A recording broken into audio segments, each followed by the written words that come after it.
Assalamualaikum warahmatullahi wabarakatuh. Saya Fathiatul Rahma akan mengulas kembali materi mengenai ilmu bayan.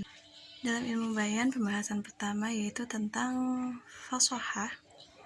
Dan bahasa fashohah itu berarti jelas atau terang, fasih.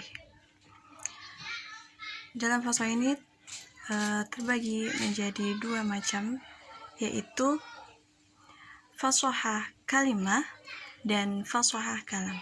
Fashohah kalimat yakni kata-kata atau lafaz yang memenuhi unsur-unsur fashohah, yakni agar suatu kata atau lafaz bernilai fasihah ada beberapa unsur yang harus dipenuhi, yakni kata tersebut harus terhindar dari hal-hal berikut. Yakni yang pertama ada tanafurul huruf, adalah huruf-huruf yang sulit diucapkan karena keluar dari makhraj yang berdekatan. Seperti contohnya al, hu, khu. Dalam kata tersebut ada kata ha, ain, kha, ain yang karena keluarnya makhraj tersebut itu dari tempat yang berdekatan. Contohnya kakaktum. Kakaktum ini jarang sekali digunakan oleh para penyair. Kemudian yang ketiga itu ada mukhalafatul qiyas, yakni susunan kata yang dibentuk tidak mengikuti kaidah baku ilmu shorof, seperti contohnya al-ajallu menjadi al-ajlal.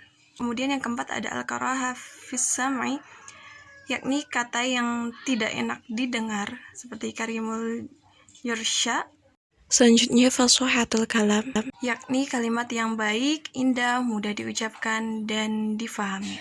Dan agar kalimat tersebut memenuhi unsur-unsur tersebut, suatu kalimat harus terhindar dari unsur-unsur, yakni yang pertama ada tanafurul kalimat, kalimat yang tidak tersusun dari kata-kata yang berat atau sukar diucapkan. Seperti contohnya kalimat yang berat ini, walaisa qoroba kuburo harbun kubur. Itu sangat berdekatan antara qoroba dan kubur. Kemudian yang kedua ada at-taqidul lafzi, yakni kalam yang sama penunjukan maknanya, yang disebabkan oleh adanya pendahuluan lafaz yang semestinya diakhirkan. Contohnya seperti wahidan Muhammad ma'a kitaban akhi. Dalam kalimat ma qara'a illa wahidan Muhammad ma'a kitaban akhi, yang mana seharusnya kalimat itu bersusunan ma qara'a Muhammadun ma'a akhihi illa kitaban wahidan. Kemudian yang keempat ada dha'fut ta'lif, yakni susunan kalimat yang lemah, seperti contohnya pada bait syair berikut. Selanjutnya yakni pembahasan mengenai ta'rifu ilmu bayan atau mengenal ilmu bayan. Ilmu bayan adalah ilmu yang mempelajari tentang cara mendatangkan suatu pengertian dengan cara yang berbeda satu sama lain dalam menjelaskan dalalah-dalalah akliyah terhadap pengertian itu sendiri. Ilmu bayan ini memiliki 3 pembahasan, yakni tashbih, majaz, dan kinayah. Majaz terdapat 2 pembahasan, yakni majaz lughawi, majaz dan majaz akli. Kemudian majaz lughawi terbagi lagi menjadi 2 pembahasan, yakni mursal dan isti'arah. Selanjutnya mengenai ta'rif tashbih. Pengertian tashbih sendiri yakni menghubungkan sesuatu, yakni musyabbah atau yang diserupakan, dengan sesuatu yang lain yang menjadi musyabbah bih atau yang diserupai dalam suatu pengertian yang sama, yakni wajah syibih atau segi persamaan, dengan menggunakan suatu alat, yakni al-kaf, karena tujuan faidah. Kemudian selanjutnya itu ada arkanut tashbih, yakni rukun-rukun tashbih, yang mana rukun-rukun ini wajib dimiliki di dalamnya dan tidak boleh dibuang. Yang pertama ada musyabbah atau yang diserupakan, dan yang kedua ada musyabbah bih atau yang diserupai, dan yang ketiga ada adatu tashbih atau sebagai alat Kemudian yang keempat ada wajhu syibih atau segi persamaan. Untuk contohnya yaitu anti kal qamar fi jamalah, yang mana kata anti ini berkedudukan sebagai musyabbah, kemudian musyabbah bihnya atau yang diserupainya adalah al-qamar dengan menggunakan alat yaitu huruf kaf, dan segi persamaan antara musyabbah dan musyabbah bihnya yaitu al-jamalah. Kemudian yang selanjutnya ada taqsimut tashbih bi'tibari adatuhu wa wajhu syibih wujudan wa adaman. Yakni yang pertama ada tashbih mursal, tashbih yang ada tashbihnya itu tersurat atau dituliskan, seperti contohnya anta kallaysh fi syija'ah, kafnya tertulis atau tersurat. Kemudian yang kedua itu ada tashbih muakkad, tashbih yang ada tashbihnya itu tersirat atau tidak tertuliskan, bukan dibuang, karena harus memiliki unsur tersebut sebagai rukun. Seperti contohnya itu anta layth fi syija'ah, huruf kafnya itu tersirat namun maknanya tetap tersurat. Kemudian yang selanjutnya itu ada tashbih mufassal, yakni tashbih yang wajah syibihnya itu tersurat atau dituliskan. Seperti contohnya anta kallayth fi syija'ah, di mana asy-syija'ahnya ini dituliskan. Kemudian yang selanjutnya ada tashbih mujmal, yakni tashbih yang wajah syibihnya itu tersiratkan atau tidak ditulis, seperti contohnya anta kallayth. Selanjutnya ada tablil atau muakkad mujmal, yakni tashbih yang ada tashbihnya dan wajah syibihnya itu tidak tertuliskan melainkan tersiratkan. Seperti contohnya itu antil layth, huruf kaf dan asyuja'nya tidak dituliskan. Selanjutnya ada taqsim tashbih tadud wajhu syibih wa adamuhu. Yang pertama ada tashbih tamtsil, yakni tashbih tamtsil itu apabila wajah syibihnya diambil dari lebih dari satu aspek, merupakan gambaran keadaan. Kemudian yang selanjutnya ada tashbih ghairu tamtsil, yang merupakan bi'tibaru tarkibiha. Tashbih ghairu tamtsil yakni apabila wajah syibihnya itu hanya diambil dari satu aspek saja atau bukan merupakan suatu gambaran dari keadaan.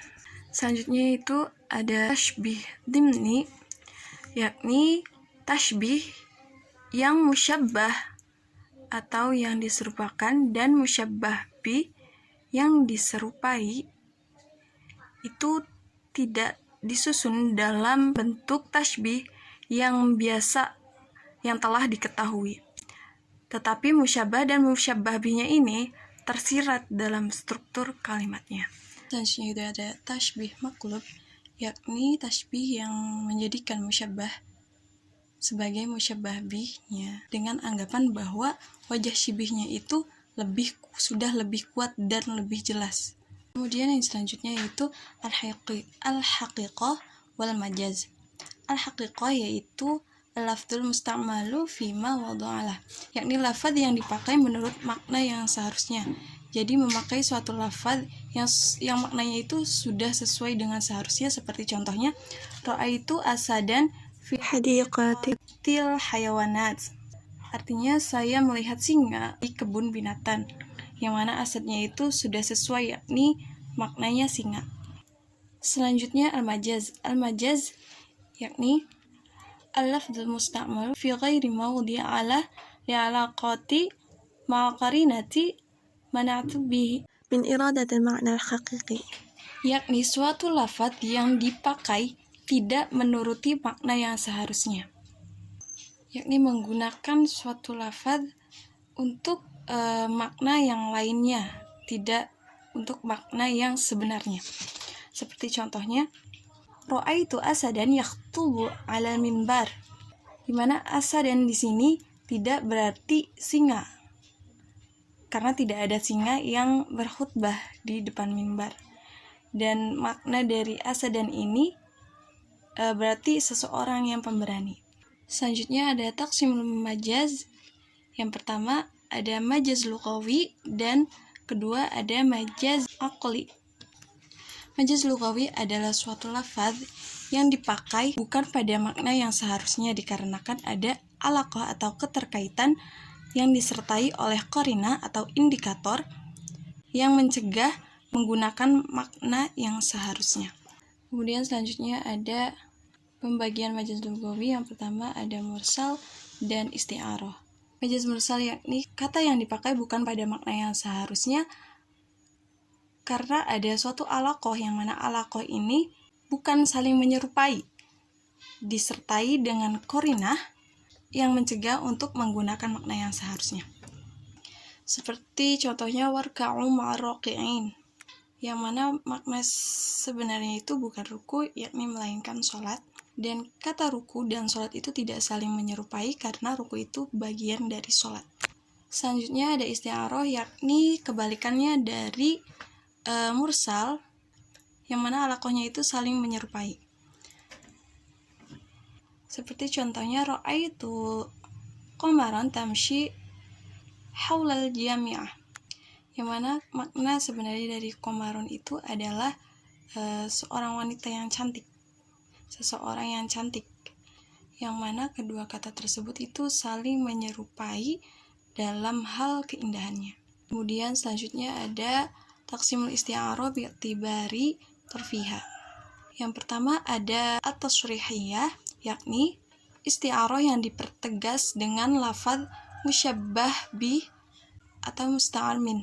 Contohnya kitaba litakhruju, kitaba anzalnahu ilaika litakhruju, dengan dipertegas oleh musyabbah binya, yakni kata adz-dzulumat dan an-nur, minadz-dzulumati ilan nur.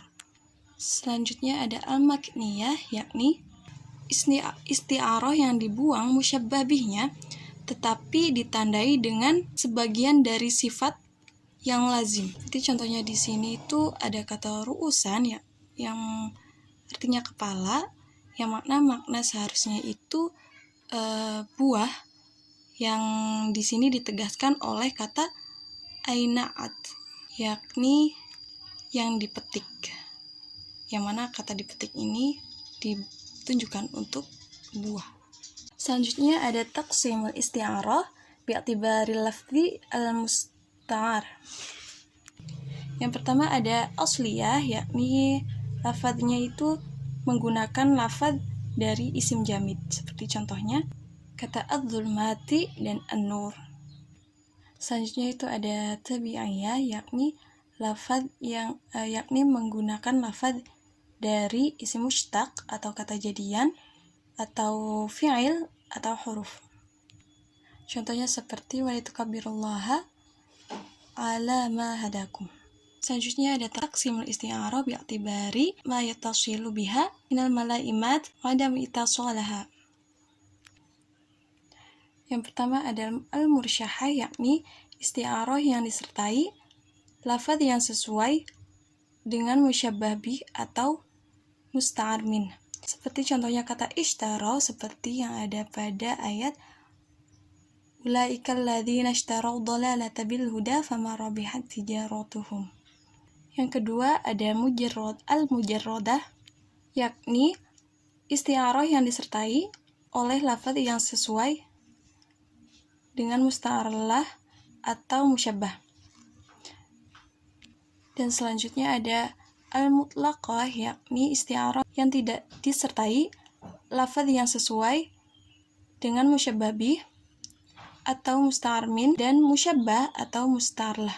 Selanjutnya ada isti'arah at-tamtsiliyah. Ini suatu struktur kalimat yang digunakan bukan pada makna yang seharusnya karena ada alaqah atau kaitan yang menyerupai dan disertai dengan qarinah atau indikator yang mencegah untuk menggunakan makna seharusnya. Sehingga al-isti'arah at-tamtsiliyah juga bisa disebut sebagai peribahasa. Selanjutnya ada balaghatul isti'arah, yakni nilai-nilai kebalaghahan pada majaz isti'arah. Yang pertama dalam segi penyusunannya, majaz isti'arah ini hanya menggunakan salah satu dari dua unsur, yakni musyabbah atau musta'arlah dan atau musyabbah bih atau musta'ar min. Sehingga dari segi lafadznya itu, susunan kalimat majaz isti'arah tidak lagi seperti tashbih, yakni dengan membuang salah satu dari musyabbah atau musyabbah bih atau musta'arlah atau musta'ar min. Selanjutnya yakni ada majaz mursal. Majaz mursal adalah kata yang dipakai bukan pada makna yang seharusnya karena ada alaqah atau kaitan yang bukan saling menyerupai seperti yang disebutkan sebelumnya dan disertai korina atau indikator yang mencegah untuk menggunakan makna yang seharusnya. Macam-macam dari majaz mursal yakni yang pertama ada as-sababiyah, yakni penyebutan sebab padahal yang dimaksudnya adalah akibatnya. Kemudian al-musababiyah, yakni yang disebut ini akibatnya padahal yang dimaksud itu sebabnya. Kemudian ada al-juz'iyah, yakni menyebut sebagian padahal yang dimaksudnya itu keseluruhannya. Dan yang keempat itu ada al-kulliyah, yang mana menyebutkan keseluruhan padahal yang dimaksudnya adalah sebagiannya. Kemudian selanjutnya yang kelima, yakni ada i'tibar makana, yakni menyebutkan masa lalu padahal yang dimaksudnya adalah masa yang akan datang. Dan yang keenam, ada i'tibar ma yakun, yakni menyebutkan yang akan datang padahal yang dimaksud adalah yang telah terjadi atau masa lalu. Yang ketujuh yakni ada al-mahalliyah, yakni menyebutkan tempat padahal yang dimaksud itu adalah isinya. Dan yang terakhir ada al-haliyah, kebalikan dari al-mahalliyah, yakni menyebutkan isi padahal yang dimaksud adalah tempatnya. Dan selanjutnya ada majaz aqli, yakni menjadikan fi'il atau kata kerja atau yang sejenisnya sebagai predikat dari yang bukan seharusnya karena ada alaqah atau kaitan dan disertai dengan indikator yang mencegah untuk dijadikan predikat yang seharusnya. Dan macam-macam dari majaz aqli, yakni yang pertama ada as-sababiyah, yang mana mempredikatkan sebab berbeda dengan sebelumnya yang mana itu menyebutkan sebabnya, dan yang di majaz aqli ini adalah mempredikatkan pada sebab. Dan yang kedua ada az-zamaniyah, yakni mempredikatkan fi'il kepada zaman, dan yang kedua mempredikatkan kepada zaman atau keterangan waktu. Dan yang ketiga ada al-makaniyah yang mempredikatkan kepada tempat, dan keempat ada al-masdariyah yang mempredikatkan kepada bentuk masdar. Selanjutnya ada al-fa'iliyah yang mempredikatkan isim fa'il kepada isim maf'ul. Kemudian yang selanjutnya ada al-maf'uliyah, yakni sebaliknya ia mempredikatkan isim maf'ul kepada isim fa'il.